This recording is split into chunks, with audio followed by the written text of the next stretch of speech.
When I think of underrated game developers, Sucker Punch is always one of the first that comes to mind. Just like Naughty Dog and Insomniac, these motherfuckers have been one of Sony's most reliable players for a minute. They've had staple hits on damn near every PlayStation, Sly Cooper on the PlayStation 2, Infamous on the PlayStation 3, and Ghost of Tsushima on the PlayStation 4.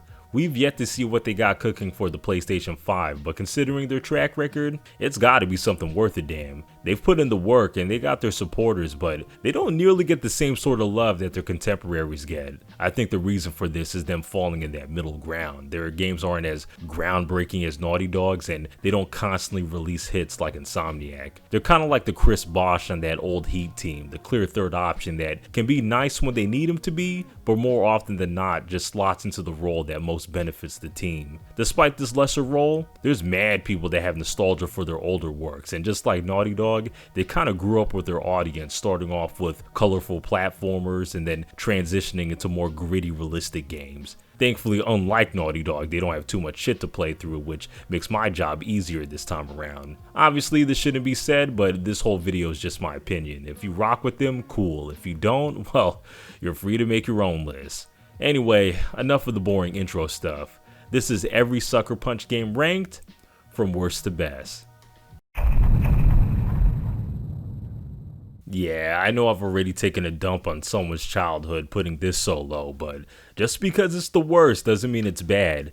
It just doesn't hold up to the other games on this list if you ask me. For those that don't know, Rocket Robot on Wheels is the first game Sucker Punch made on the Nintendo 64 and published by Ubisoft, weirdly enough. You play as this robot named Rocket that was put in charge to watch over this theme park called Whoopie World. You have to rescue one of the mascots that's been abducted by one of the other mascots that turned out to be a straight up hater. You do this by going through different parts of the theme park and collecting all the tickets and tokens scattered about. Some platforming and a bunch of mini games to spice things up. Pretty much your standard collectathon at the time, except with more focus put on utilizing Rocket's grabbing powers over just pure platforming. Yeah, as soon as you boot this up, you can tell that this is one of those games that you give to a kid that just got a Nintendo 64 and never played a game before. The colorful cartoony art style and the organ and piano heavy music just screams late 90s adolescence. As far as the gameplay, Rocket controls pretty well with a nice weight, and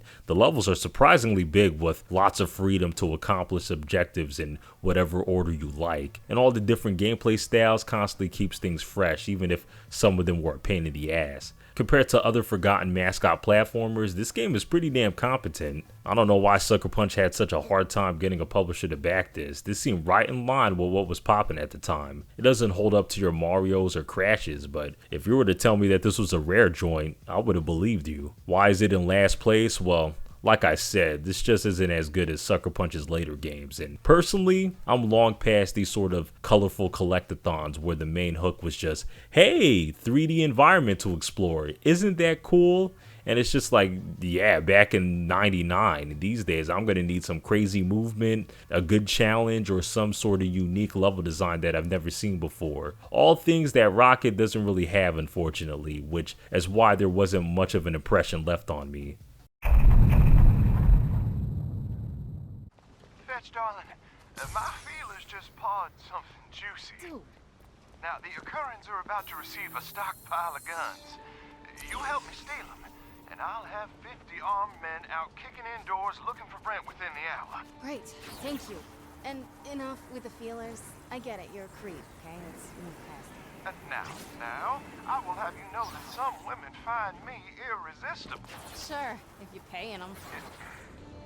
Yeah, there's no reason to play this unless you've played Second Son, and even then, this game doesn't really add much to that experience. It's practically just a fourth of what that game is. Only one of the 4 powers, only the first half of the Seattle map, and only 3 hours long if you play through the story. This game was supposed to be the companion piece to Second Son, but it really does just feel like DLC disguising itself as a full game. Luckily, they did go with the best of the 4 powers and Neon, so the movement and combat is still pretty tight. Plays exactly like Second Son with the third-person shooting and running around the city. Only real difference is that the Neon movement is slightly better than the Neon movement in Second Son, and that's because in this map, you got all these neon gases scattered about that boost your speed tremendously. Kinda wish that these were in Second Son because the simple act of chasing these neon bulges was surprisingly addicting. But yeah, other than that, not really much going on here. Obviously you're playing as Fetch instead of Delsin, so the main threats that you go against are dealers rather than the DUP. This game takes place 2 years prior to Second Son, so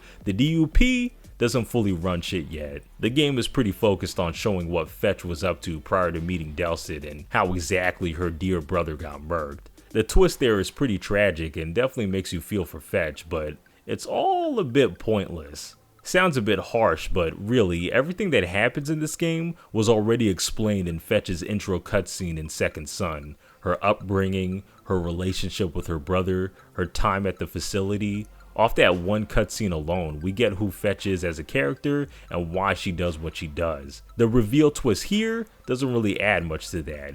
In fact, what happens here is heavily implied in Second Son anyway. As a result, I wasn't really too invested in the narrative. Whole time I was just kinda waiting for this game to catch up to the present. The arena challenges seems to be what most people really fuck with here anyway. Just a classic survival gauntlet that escalates in difficulty. It's cool, but it's not really something that I'll ever go back to. How are you feeling? All right, I guess. Powers are all over the place.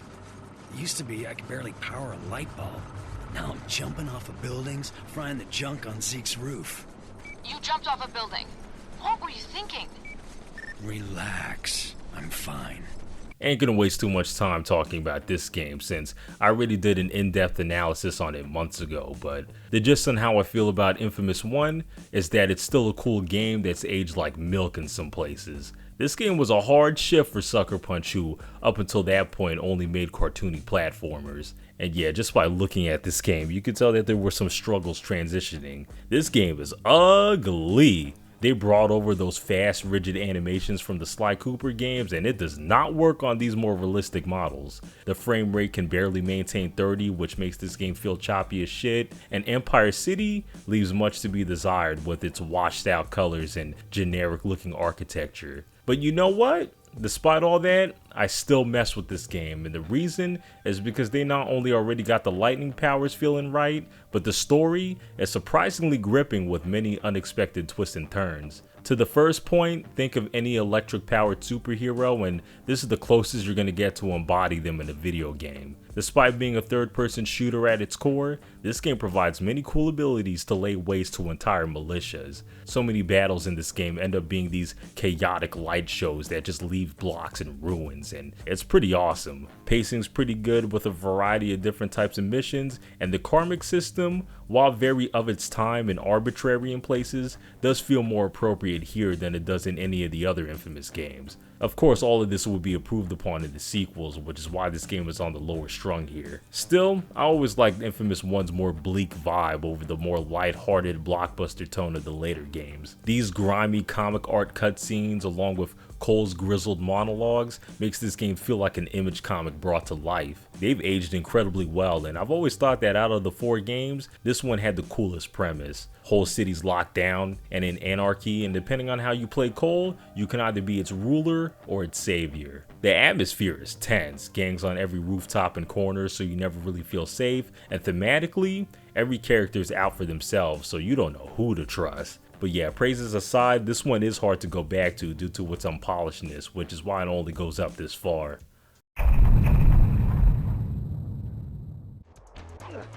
Well, look who just walked into my crosshairs. Sly Cooper. About time you showed up, Miss Fox. Was getting worried about you. Thought you took a wrong turn somewhere back in Paris. The only one making wrong turns is you, Sly. I'd suggest you surrender before I paralyze you with my good friend, the shock pistol. Now see, a girl whose best friend's a firearm's got issues.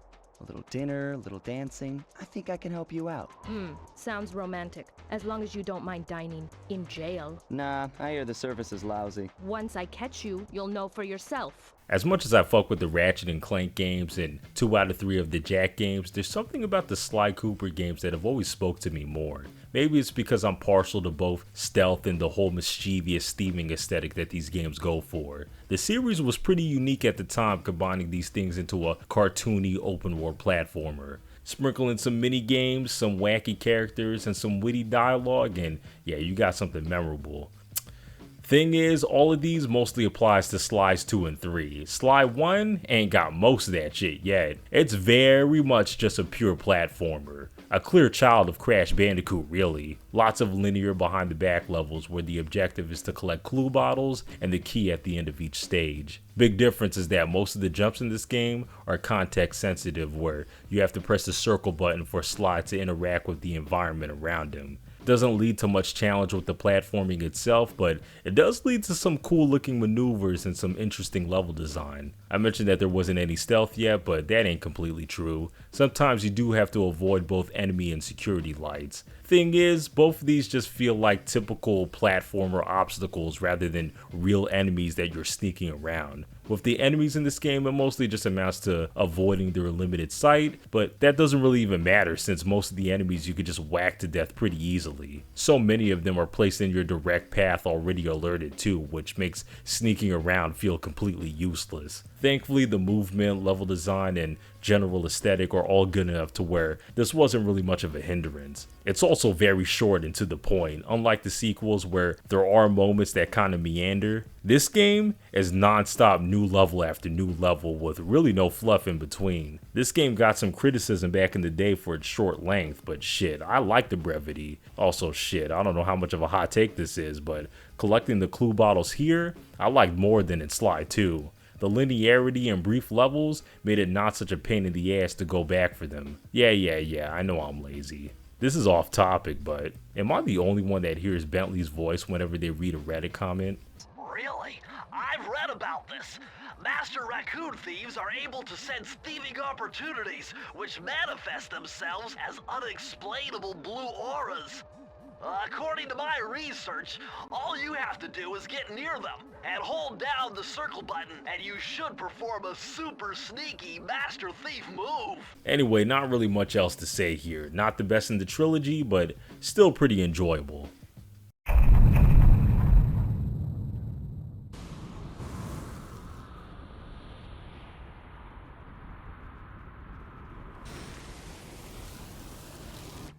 Hello, Science Center District. I lost you. Do you read me? I'm getting nothing, sir. You? Nothing outside our immediate area. Yeah, Reg. Let's go find us some prime conduits and get some new powers. We own the streets! So, does the second son refer to Delsin being the younger brother or him being the second protagonist of the series?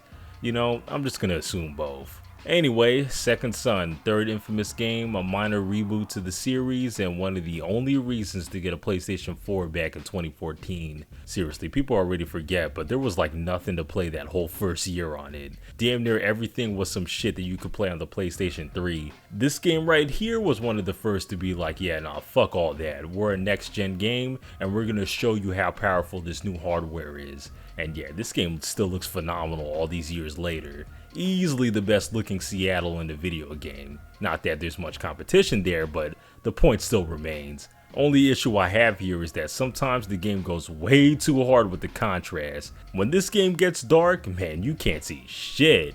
And the sunset literally just turns this whole game orange, which did get a bit tiring to look at. But other than that, yeah, this is a great introduction to a new standard of graphics. Gameplay wise, Second Son is still good old Infamous. Third person power shooting, traversing the city, a bunch of side quests that play into the karmic system. Big difference here is that unlike Cole, Delsin has 4 different power sets that he can tap into. Smoke, neon, video, and eventually concrete. You would think this would make him more powerful than Cole, and I guess on paper it does, but through gameplay, he kind of feels weaker. Am I tripping? I feel like Cole's electricity on its own caused more destruction and did more damage. Only time you really put on a light show here in Second Son is with the smoke nuke or the crazy ultimate moves with each power. And hell, during the latter half of Infamous 2, the lightning tether I think overall made the movement in that game smoother. This isn't to say that the powers here aren't fun to fuck around with, I just think that Infamous 2 did more with less. Incinerating these concrete assholes with Delsin's revolving powers is still a good time though, and I like that while similar, each power does have meaningful differences to consider switching, like Neon having a more precise shot and a dash that makes avoiding things easier, or Video having a continuous shot with a glide that makes staying above rooftops easier. This game does have the typical Ubisoft design in its open world though. You know, copy and pasting missions and collectibles everywhere with enemy bases to liberate.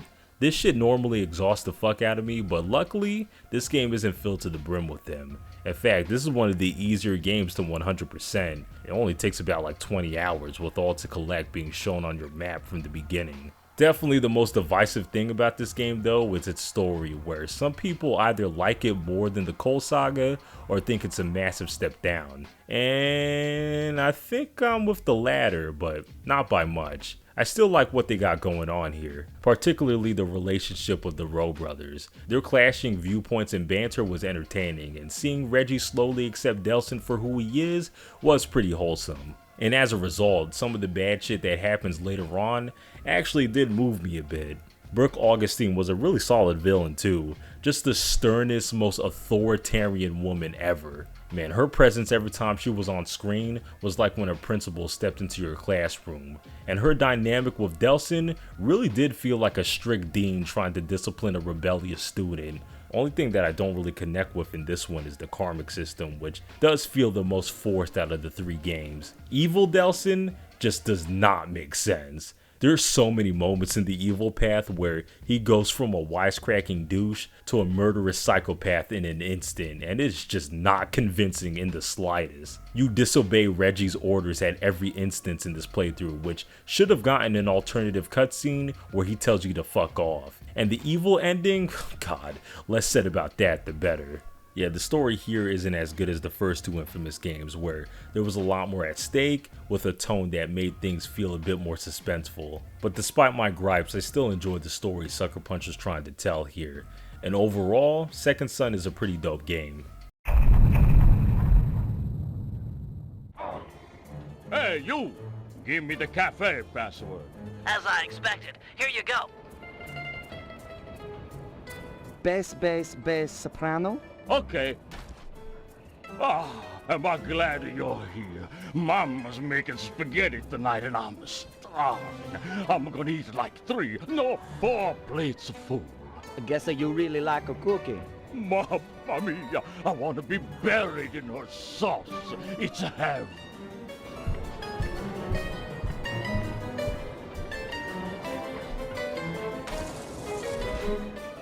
Any problems with that guy? Said he wanted to be buried in his mom's pasta sauce. Yeah. That's strange.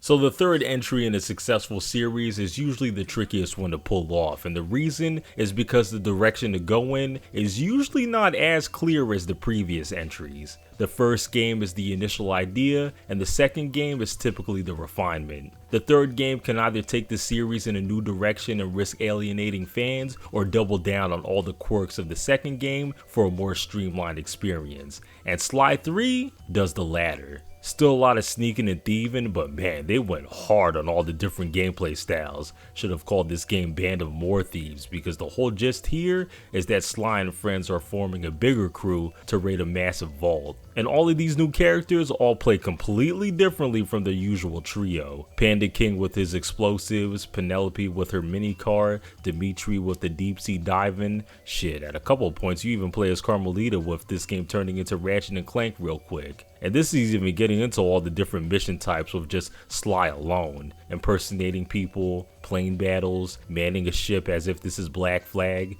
It's like they knew that this would be their last game in the series, so they decided to just dump all the ideas they've ever had. And as you can expect with this sort of scattershot approach to missions, some are really fun, while others probably should have been left out. Main reason why I ranked this below Sly 2. The variety is cool in that you never know what to expect, but it is a bit unfocused and takes you away from what made the series unique. This is also reflected in the look of this game, which is more vibrant with many more colors, which is pleasing on the eyes. However, it does kind of have this game look like any other kid-friendly platformer. I will say though that out of the 3 games, this one definitely has the best writing. The previous 2 games had their humorous moments, but this one just hits you with the jokes consistently, and a bunch of them actually got some laughs out of me. You know, I've been thinking about your appearance. Look, if you don't got nothing to say nice, then don't say nothing at all. Get it? What? Ain't got no sassy comments, smart guy? Oh, I get it. You got nothing nice to say, so you're keeping quiet. That's real cute. You really got nothing nice to say? That's cold. But it's not just the humor. This game actually has our characters go through some notable developments and rewards you for sticking with them up until this point. The overall narrative isn't as good as Sly 2's though, and the reason is because of the team assembling plot. Each world is dedicated to recruiting a new member for the heist up until the end, which means that 90% of the story is just set up for the final mission. Nothing that happens in each world matters all that much after you leave that world, which makes it a little hard to care. At least they wrap up everything in a satisfying way. From what I've heard, Sly 4 fucks this all up, but luckily, that ain't a Sucker Punch game, so I ain't gotta experience all that. What is this with clocks, bro? Have you no vision? Are you hearing what I mean to you? You think you have juice? Don't show me a little mind when talking about such big things. You think you can swing the bat? Show your bling and let me shine you. I have no idea what you're saying. And your suit sucks. Let's dance! Yeah, this is the best Sly game, but not by too much. Not only did it totally reinvent the series, it already defined it. This is that near perfect blend of noir stealth and cartoony 3D platforming I was talking about. Going from linear levels to open worlds with objectives this soon was pretty ballsy, but it sure opens things up. You actually feel like you're thieving in this game, running across rooftops and pickpocketing guys. Stealth is actually incentivized too, with a crap ton of guards everywhere that can take you down pretty fast. At least if you're Sly or Bentley. Murray got those hands. Which leads to another thing I like about this game, which is the differing playstyles of the Cooper gang. They really go the extra length on making missions where these guys feel like a team, where all of them are contributing with their special skill sets. They could have easily just explained how tight this group is through the cutscenes, but doing it this way is way more interesting. Leads to some nice variety of mission types too, while not going overboard and losing focus like Sly 3. That's another thing, unlike Sly 3, every mission in this game contributes to a massive heist at the end of each world, which makes what you're doing feel like it actually matters. The stretch from the Contessa to Jean Basson's world was great. Best minor villains in the game, along with the most visually striking worlds and the best missions in the game. Also, the clue bottles. Why the fuck weren't these brought back in Sly 3? They ain't that difficult to find and they actually give you an incentive to explore the world. I said that Sly 3 had the best writing, but this game ain't no slouch. It isn't as funny, but there were way more surprising twists and turns here that forced our characters to get outside their comfort zones. It's crazy how much Bentley in particular grows on you throughout the series. Starts off as the annoying brainiac behind the scenes, to proving that he can hang in the field with the others, to becoming a full-blown leader, practically doing it all while being crippled. Shit, now that I think about it, this might be up there as being one of the best 3D platformers. I really enjoyed this from front to back, with the only low point being the jungle level, which was a pain in the ass to navigate through. Still, 3 is the highest that this is gonna go, as there are 2 more games that I think are better. Oh yeah, baby! You won! Damn! Yeah. Here it is, Mr. Pretty. Am I gonna see you again? Call me. We got a little something in common.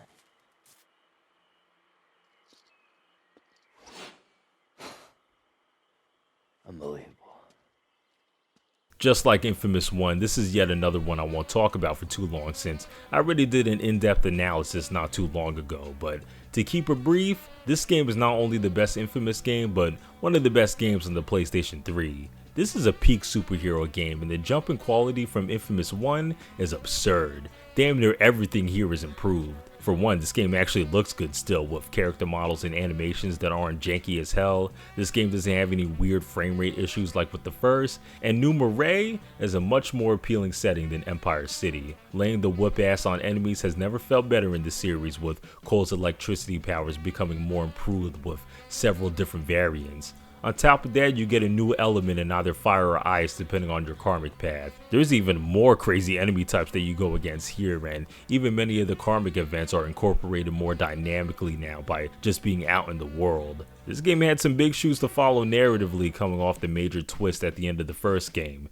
There were so many plot holes that need to be wrapped up following that game. So much so that back in the day, I thought this would be a trilogy and that they would need 2 games to fulfill all the plot threads there in a satisfying manner. But nope, this game on its own gets the job done and then some. The beast is as deadly as hyped up to be. We get some entertaining characters with Nyx and Quo, Zeke has been turned likable, and Cole goes through some interesting changes no matter what karmic path, with 2 endings that leave you content. Only issue I have here is that with the existence of Second Son, this has apparently all been retconned unless the game takes place in an alternative timeline or something. But yeah, I ain't really got anything negative to say about this one. Thought it was dope over a decade ago and still think it's dope now. Samurai, you tortured and abused my people. accept Mongol rule, and your people will not suffer. You are a liar and a coward. You deserve nothing less than death. I will take nothing less than your head.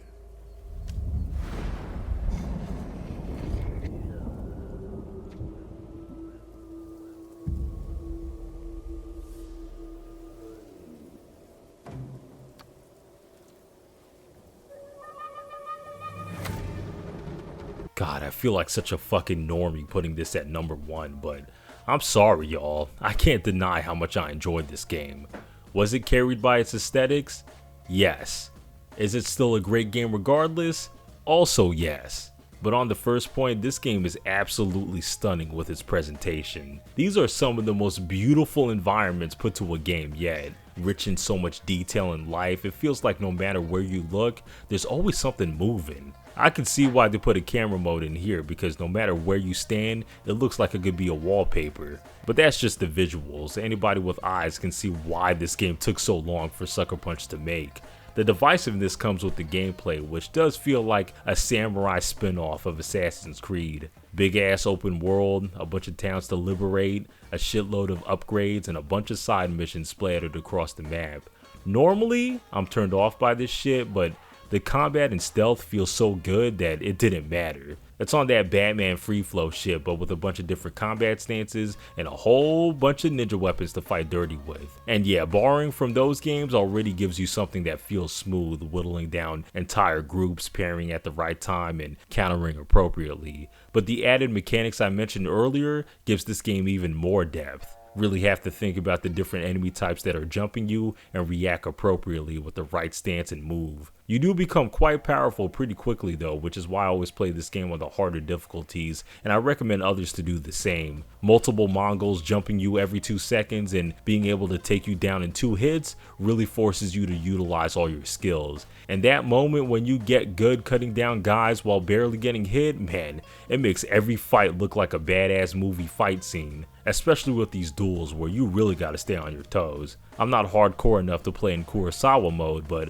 I love the fact that they added that. You can feel the inspiration from those classic samurai flicks, not just in the aesthetics, but with the story, which I actually think is pretty underrated. A classic rebels fighting back against an evil empire tale. Jin Sakai isn't the most exciting protagonist, but his commitment to serving the people and upholding honor does get you behind him. Kinda like Samurai Jack, mostly a man of action, and that's really enough. There's also a lot of interesting side characters with their own backstories to dig into, to the point where I spent quite a bit of time getting through these side quests. I really wanted to see how these storylines played out. Masako trying to find the people that killed her clan, Ishikawa trying to find and kill one of his former students that went rogue, Yuna trying to redeem herself in front of the people that hate her by dealing with this local warlord. And that's not even getting into the search for these special armors. They do exactly what side quests are supposed to do, which is to provide more content while also fleshing out the world and giving more dimensions to the characters. But this ain't a damn review here. I'm sure y'all get the point. This game is badass and way more than meets the eye. Everything from the look to the gameplay to the story is everything I would want in a grounded samurai game, which is why it gets my pick as Sucker Punch's best game to date. But that's just how I feel as I'm making this video. All of these games are pretty close in quality. Ask me a year from now, and some of the others may have that top spot. But yeah, that's the video. If you like what you saw here, consider doing all the things to boost this video in the algorithm. I got other gaming deep dives on all types of shit, so if you're into that shit, check it out if you have the time. Peace out, and until next time.